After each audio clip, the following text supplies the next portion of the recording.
Well, temperatures, we know they're starting to heat up. I mean, we're in the 80s right now, but several people living in an apartment complex on the canal in downtown Indy say their AC units haven't been working since last year. Fox 59's Levi Harvey finds out what you can do if you ever find yourself in this position.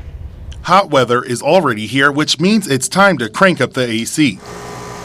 But for some residents, that's not an option. And it's been blinking, meaning non-functional for the past like 3 or 4 months. Eric Crippen lives at 9 on Canal in the heart of downtown. He says he and his roommates are already suffering. Our AC stopped working, and it wasn't a problem, when it was colder outside because we could deal with the temperatures in. But as it started getting warmer outside, we have large windows in our apartment, and we've gotten up to 85 in our room, and we can't change that at all. He says the property manager have violated the lease by not fixing the AC.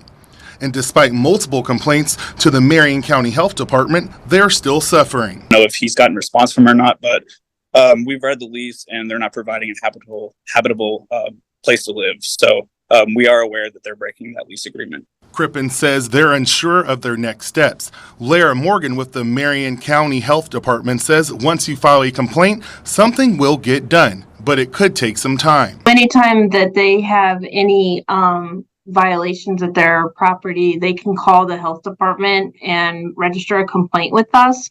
And then we would assign that to one of our inspectors. She says since the weather is getting warmer, the complaints filed now are considered an emergency order. So once we get those calls, they're being given to the inspectors for immediate response. In Indianapolis, Levi Harvey, Fox 59 News.